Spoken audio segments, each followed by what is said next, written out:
수질환경화학에서 처음으로 배워보아야 될 거는 화학 방정식입니다. 화학 방정식은 하나 이상의 어떤 반응 물질들이 반응을 하여서 하나 이상의 생성물들을 만들어내는 것입니다. 그렇기 때문에 좌측에 있는 물질들을 반응물이라고 하며 우측에 있는 물질들을 생성물이라고 합니다. 또한 반응물에서 생성물로 반응하는 것을 정반응이라고 하며 생성물에서 반응물로 가는 것을 역반응이라고 합니다. 자, 그러면 이렇게 반응이 두 가지가 동시에 일어나게 되는데 이것을 가역반응이라고 합니다. 가역반응.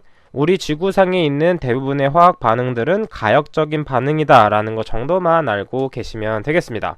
자, 그러면 이 화학 방정식을 어떻게 활용하는지 한번 보도록 할게요. 자, 그럼 예시 문제를 통해서 같이 한번 생각을 해보도록 하겠습니다. 수질환경 기사에서 가장 많이 출제되는 분자식은 포도당입니다. C6H12O6 글루코스라고 하는데 이 분자식은 따로 주어지지 않는 경우가 많기 때문에 반드시 암기를 해주셔야 됩니다. 자, 그럼 이 글루코스가 산화 반응을 하게 되면, 즉 호기성 반응을 하게 되면 어떤 물질이 발생을 하냐면 이산화탄소와 물이 발생하게 됩니다. 자, 이때 화살표 부분을 등호라고 생각해 주신 다음에 좌측과 우측의 원자의 개수를 맞춰주시면 되는데, 좌측의 고분자 물질 기준, 즉 이 상황에서는 포도당을 기준으로 한번 개수를 맞춰 보도록 할게요. 자, 첫 번째 탄소의 개수 먼저 맞춰 보도록 하겠습니다. 좌측의 포도당은 탄소가 6개가 존재하게 되죠. 그렇다면 화살표 기준으로 생성물에서도 탄소가 6개가 발생이 되어야 됩니다. 따라서 이산화탄소에는 탄소가 1개 존재하고 물에는 존재하지 않기 때문에 이산화탄소에는 탄소가 6개가 되어야 되는구나. 따라서 이산화탄소의 분자의 개수는 6개가 됩니다. 자, 두 번째 수소의 개수를 맞춰보도록 할게요. 탄소는 다 맞췄기 때문에 좌측에 있는 수소의 개수는 12개가 존재하게 됩니다. 따라서 우측 생성물에서도 수소가 12개가 발생해야 되는데 물에서는 수소가 2개씩 존재하기 때문에 분자는 6개가 존재해야 됩니다. 왜냐하면 6 곱하기 2는 12이기 때문이죠. 자, 마지막으로 반응물에 있는 산소의 개수를 맞춰줄 건데 이때 고분자 물질은 건드리지 말고 여기 빈칸에 대해서만 생각을 해보겠습니다. 좌측에는 산소가 6개가 존재하고 또한 X개가 존재하게 되죠. 그 다음에 우측에는 이산화탄소에서는 산소가 2개 존재하기 때문에 6 곱하기 2인 12가 되겠고 물에서는 산소가 1개가 있기 때문에 1 곱하기 6해서 6개가 됩니다. 따라서 X, 산소의 개수는 12개가 돼야 되는데 이때 산소가 분자로 존재할 때는 2개씩 존재하므로 6개가 존재하면 되는 것이죠. 자, 두 번째 반응도 한번 연습을 해볼게요. 두 번째 반응은 혐기성 반응입니다. 혐기성 반응에서는 산소와 반응하지 않고 그대로 분해가 되는데 이때는 다른 물질이 발생이 됩니다. 메탄과 이산화탄소가 발생이 되죠. 자, 이때는 탄소를 기준으로 맞추고 싶은데 메탄에도 탄소가 있고 이산화탄소에서도 탄소가 있습니다. 자, 이렇게 두 가지 물질로 쪼개질 때는 다른 물질을 기준으로 보는 게 좋아요. 그렇다면 수소를 기준으로 보도록 하겠습니다. 수소가 좌측에는 12개가 존재하기 때문에 우측에도 12개가 존재해야 됩니다. 따라서 수소가 어디 있는지 보니까 메탄에 4개가 존재하네요. 그렇다면 분자의 개수는 3개가 존재해야 되겠죠. 왜냐하면 3 곱하기 4는 12가 되기 때문에. 자, 두 번째는 이미 하나를 맞춰놨기 때문에 탄소를 하셔도 되고 산소로 하셔도 됩니다. 산소 좌측에는 6개가 존재하고 우측에도 6개가 존재해야 되기 때문에 이산화탄소도 3개가 존재해야 됩니다. 자, 검토를 해보면 탄소 6개, 메탄에서 3개, 이산화탄소에서 3개가 발생하기 때문에 이런 반응식이 나온다 라고 생각을 해주시면 되겠습니다. 자, 그럼 이 화학 방정식을 배운 다음에 그 다음 배워야 될 것은 평형상수에 대해서 배워봐야 됩니다. 이 평형상수 K는 반응물 분의 생성물로 표현할 수가 있습니다. 따라서 반응물은 A와 B가 반응물이기 때문에 A의 몰농도, 이때 중요한 건 몰농도를 대입합니다. 몰농도의 A승, 그 다음에 B의 몰농도의 B제곱, 또한 분자에는 생성물을 대입해 주시면 됩니다. 생성물 C의 몰농도의 C제곱, 생성물 D의 몰농도의 D제곱을 해주시면 되는데 이때 중요한 점은 무엇이었냐면 분모는 반응물을 대입하는구나 라고 생각해 주시면 된다. 반응물. 또한 분자에는 생성물이 들어가는구나 라고 생각을 해주시면 되겠습니다. 자, 이때 평형상수는 어떤 문자가 들어가냐에 따라서 많이 변화가 일어납니다. 이때 아무것도 안 적혀 있다면 그냥 평형상수구나 라고 나타내게 되고, 이때 평형상수의 중요한 점은 온도에 의해서만 변화합니다. 따라서 특정 온도에서는 일정한 평형상수 값을 갖게 되고, 이때 KA라고 표현하게 되면 이때는 산에 대한 평형상수라고 생각하시면 됩니다. 그 다음에 KB는 염기에 대한 평형상수다 라고 생각해 주시면 되고, 그 다음에 다시 뒤에서 배우겠지만 KSP라고 하는 것은 용해도적이다 이다 정도만 알고 넘어가시면 되겠습니다. 자, 이렇게 평형상수를 배운 다음에 어떤 것을 또 알아야 되냐면, 이때 반응지수라는 것을 같이 알고 계셔야 돼요.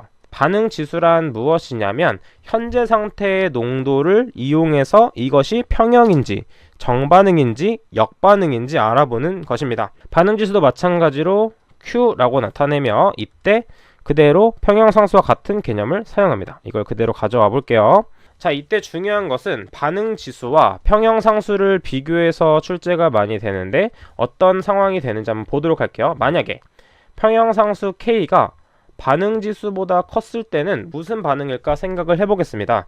왜냐하면 생성과 반응이 같을 때 평형상수라고 볼 수 있는데, 이때 반응지수가 더 작다는 얘기는 반응물이 더 많다는 얘기죠. 즉 반응물이 많다는 얘기는 반응지수는 줄어든다는 얘기로, 반응물이 많을 때는 정반응이 일어납니다.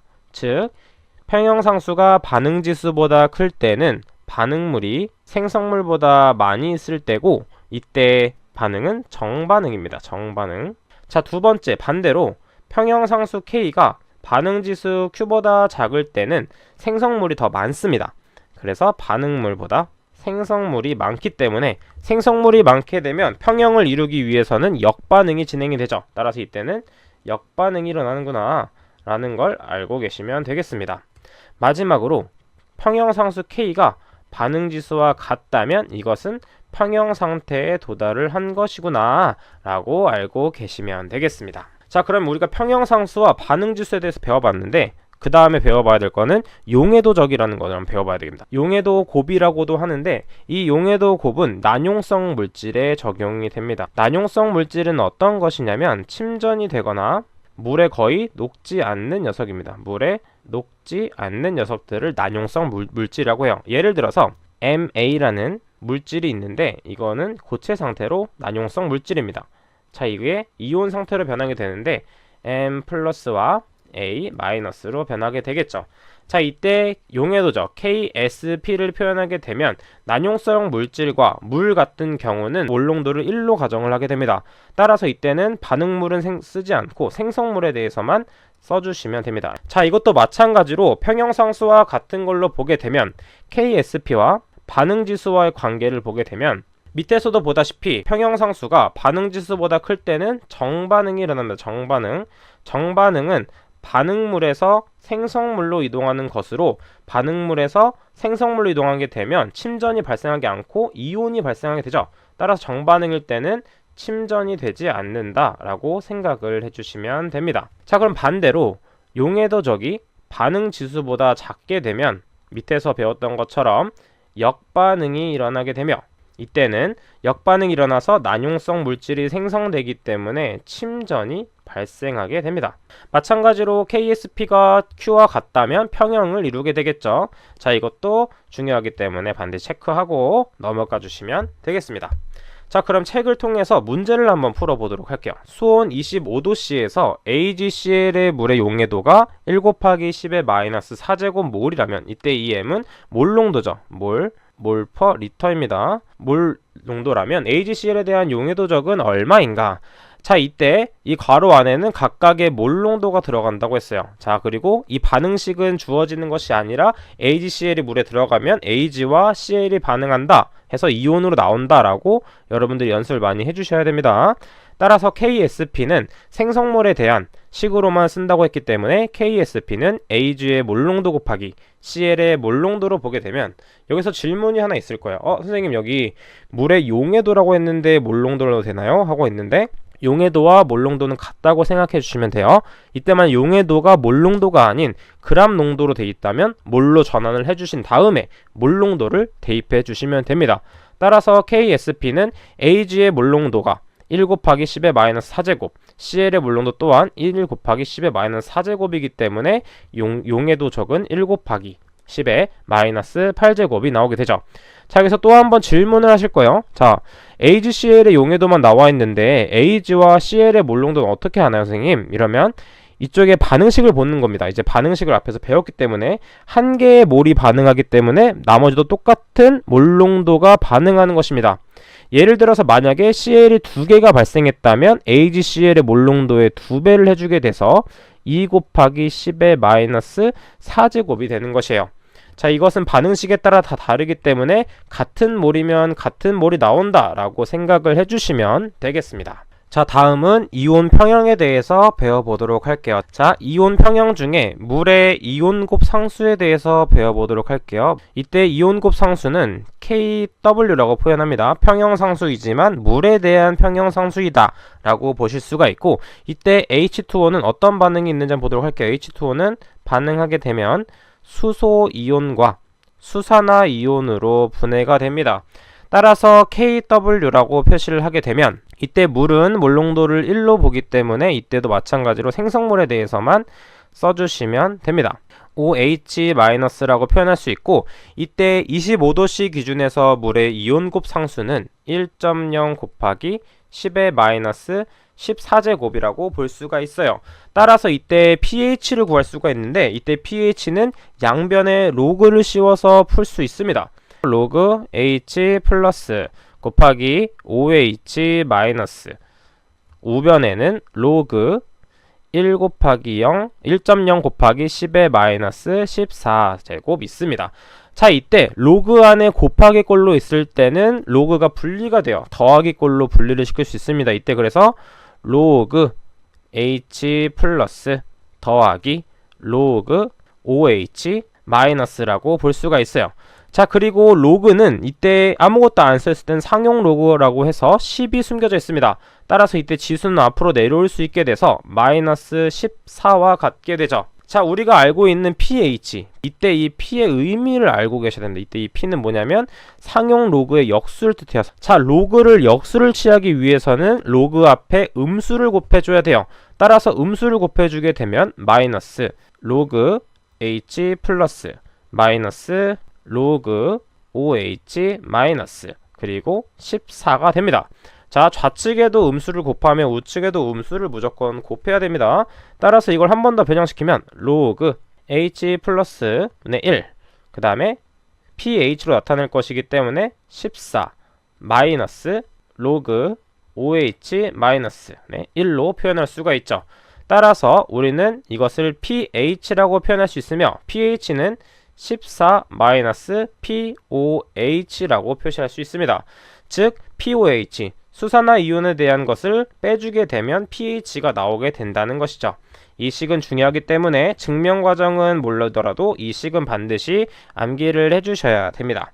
자, 그럼 밑에 3번부터는 한번 읽으면서 넘어가 보도록 할게요. 산은 뭐냐면 수용액에서 수소를 내놓는 물질 혹은 전자를 받는 물질이라고 하는데, 이건 그냥 한번 이렇게 읽어보시면 되겠습니다. 여기과 강산과 약산에는 이런 종류가 있다 정도만 읽어보세요. 자, 그럼 다음 페이지 보도록 하겠습니다. 산에 대한 특성도 한번 읽어볼게요. 산은 pH가 7보다 작은 물질이고 신맛이 나며 수소이온을 내놓는 물질입니다. 그리고 풀은 리트머스 시험지, 이건 중학교 때 한번 시험을 한번 해봤을 거예요. 붉은색을 나타내면 이건 수소이온이구나, 염기는 그것의 반대구나 라는 것만 알고 계시면 되겠습니다. 자, 네 번째, 완충작용 및 용액에 대해서도 한번 보도록 할게요. 완충작용이란 외부의 작용에 대해서 영향을 최소화하는 것이다. 이때 산이나 염기를 가하였을 때 pH의 변화의 폭을 줄여주는 것을 완충용액이라고 하며, 자, 여기 밑줄 쳐주시면 되겠죠. pH의 변화 폭을 줄여주는 것을 완충용액이라고 합니다. 자, 이때 중요한 것 또한 약산의 그 짝염기 또는 약염기의 그 짝산을 1대1의 몰수비로 혼합하여 만드는 것으로, 이것에 관한 유도 과정은 여러분들께서 한번 직접 한번 해보세요. 제가 앞에서 pH에 대한 것을 유도했던 것처럼 한번 유도를 해보시면 되겠습니다. 자, 또한 이 방정식은 워낙 중요하기 때문에 반드시 암기를 해주셔야 돼요. 제가 앞에서 설명드렸던 것처럼 여기에 p가 붙었다는 건 무슨 뜻이냐면 상용 로그의 역수이다 라고 생각을 해주시면 되겠습니다. 따라서 pKa는 로그 KA분의 1이라고 생각해 주시면 돼요.